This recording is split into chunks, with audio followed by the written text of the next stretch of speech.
We are lucky today. We've got a guest speaker from Pioneer Bank. Her name is Cindy Schneider.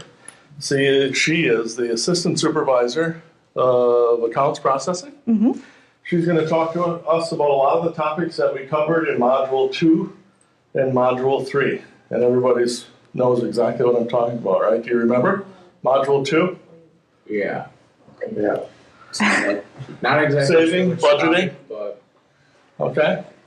So, Cindy, take it away. Thanks for having me in today. Like Mr. Treankler said, I am with Pioneer Bank. I work out of Auburndale, and basically I'm in the bookkeeping department. I bring in a lot of your electronic files, your payroll, and process them into your checking and savings accounts. So as far as savings goes, how many of you have a job or have a way to get money to save it for things that you want? Okay.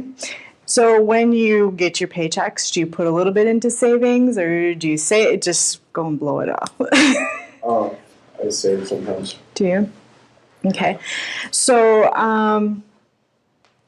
say you bring home $200 a week, and you really want this great pair of tennis shoes.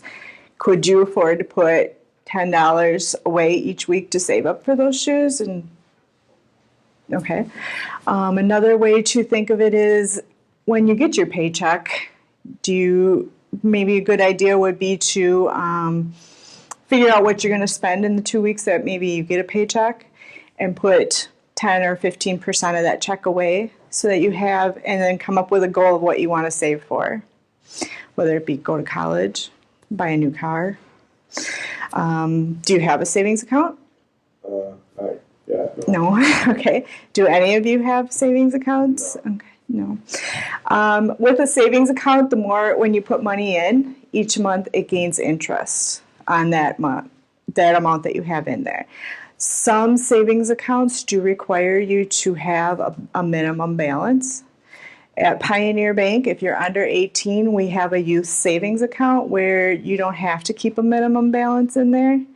Once you turn 18, you do have to keep a $200 minimum balance in your account to prevent a service charge, which is a charge that most banks will charge to maintenance your account or keep it in the bank. Other ways to save money would be to open a CD, which is a certificate of deposit. And those, you can't withdraw money throughout the year, usually, without taking a penalty on the amount of money that you have in there. Those also gain interest, and you can take those out from as little as 1 year all the way up to 5 years. And most of those you can start with a little bit of $100. Some you can take it all the way up to $5,000 or $10,000. And then as you gain interest on these throughout the year, it pays out interest every 6 months or more. You can select it to pay out your interest each month if you wanted to, or you could wait till that CD expires and then it pays it out. And then you can either take all that money at one time, or you can renew it into another CD or IRA. Another way to save money would be to invest it. And we have an investment person at the bank, and he deals with all of our investing in whether you want to buy stocks in a company or bonds, or you can open a mutual fund. I'm not real versatile in those type of accounts. A stock is when you buy into a company, and as that company makes money, you make money. If they lose money, you're going to lose whatever you invested into that company. And a bond is similar to that also. Other ways to save money, I guess if you get money for your birthday or you get an allowance, you could put some of that money away.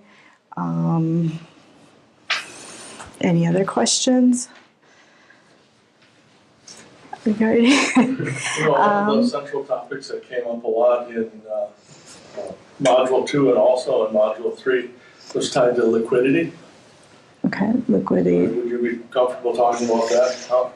how the different types of savings and investment tools Let me, are related to liquidity or the ability to get at their cash? with a savings account, yeah, you could have that jar of money at home, but what's going to prevent you from going in it every day and saying, oh, I need $2 to go to McDonald's? And then your money is going to go down. If you have a savings account in a bank or a checking account or a mutual fund, you actually have to go there to withdraw that money.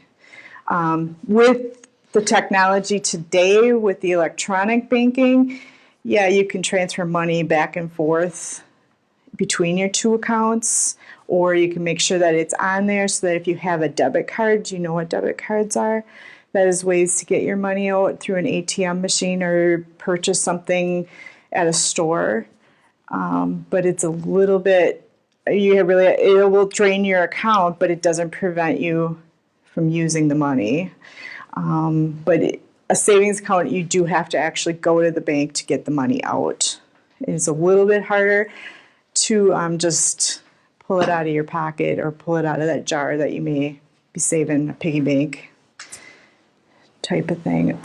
Most of your all your banking accounts, or majority of them, are protected by the FDIC, and that is an insurance that all banks will have, so that if that bank fails, it will ensure that that depositor gets up to $250,000 back of their deposit money. So if today Pioneer Bank decided to close its doors and you have $2,000 in your account, you're guaranteed to get that money back, so that you're not without that money. And that was developed with the Great Depression, because we had over 3,000 banks close at one time, and banks and businesses lost all their money, and there was nothing they could do about it to get it back. They just went without. So, any other questions you may have? So when Cody is making the big money, 10 years down the road, he should only put $250,000 in each. Well, if you have multiple accounts, you have a checking account, you have a CD, you have a savings account, you can get up to that much on each account. If you are joint with somebody on an account, you get $5,000 and they get $5,000. So you get a pretty good, you can tie all your accounts together and you get up to that amount of money. You get $250 for each checking account, each savings account, if you are the only person on it. If you're joint on it, you get $5,000. On your CDs, you get what you have, and then if you have somebody who is a beneficiary on it, somebody that would get it if you pass away, they also get so much money off of that CD.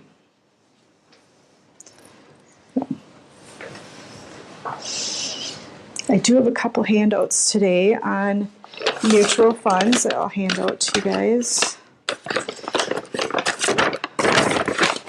that will explain more on those. And I'm sorry, I'm just not very versatile on what those are. But they are ways to invest your money other than a savings or a checking account or opening a CD. And I do have a list of different accounts that we do offer at Pioneer Bank, and whether or not they have a minimum balance that you need to keep in there per month without getting that service charge.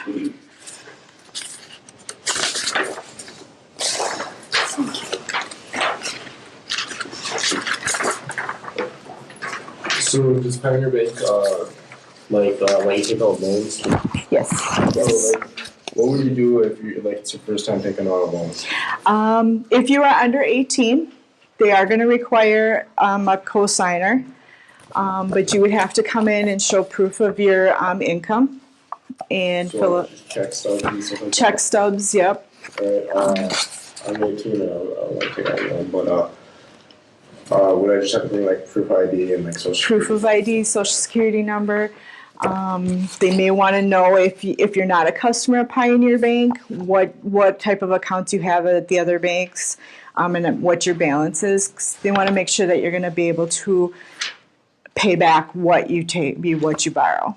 what if you don't have like any account set up anywhere? Can you still take out a loan, or do you have to set up an account first? They probably would ask you to start an account at the bank, whether you just put $5 in it at this time. But they would want to see that you have some, and it depends on your income also. They may require even that you are 18 and you want to take out a loan, being that it's possibly your first loan for a car or whatever, they may still require a cosigner on that, so that if you do fail to make your payments, they have to help you out. All right, sweet. Any other questions? Okay. Can you speak to interest rates? Looking at the different savings and investment tools that Pioneer has, what can they expect? Right now, savings account interest rates, I hate to say it, are pretty poor, pretty low. But we get our interest rates from the federal government, and right offhand, I can't say what the interest rates are. CDs, the certificates of deposits, the rates are somewhat low at this point, but I do have seen them starting to come up. I would say the rates are probably about 5% right now on most accounts. Some might be a little bit lower. And then, but in exchange for the additional earnings, their money is tied up. It's less liquid, correct? Right. If it is a youth account, that interest only does get paid out quarterly. So it gives you a little more time to build up some money in those youth accounts. But if it is I'd say an over 18 account, you can decide what type of savings account you want, one that pays out quarterly or one that pays out monthly. So, anything else? Quiet crew. Let's see, let's just give you a little bit of background on me. I've been with the bank about 15 years. When I started, I had no idea about banking. And, it was basically where I went to cash my paycheck, put money into my checking, write out checks, pay bills. Now that I've been there for the 15 years, I've seen a lot of changes. There's the internet banking, which wasn't popular or didn't even started when I started at the bank. I've learned more on debit cards, credit cards. If you do get a credit card and you got this high balance, I would try to pay at least the minimum each month. And I've learned a lot on paying those off, because that all goes against your credit score. That is something else they look at when you go for a loan, is how well you pay other bills that you may have out there, and how your savings account and checking accounts also go with that credit score. So that's a little bit of my background. Do you have a credit card through Pioneer Bank? We do have a credit card that is being offered through the bank. It's not serviced with the bank, but you can apply for it at Pioneer Bank. We're in the process of somebody else buying out our credit card, but we won't service it, but it will still have our bank name on it and be considered a Pioneer Bank credit card. I'm not sure what the rate changes are going to be on that. Right now, I believe the rate on our credit card is 3.9, which is considerably lower than most credit cards. A lot of credit cards are at like 21% right now. So. Okay. Any other questions? I have some pens and pencils for you guys today.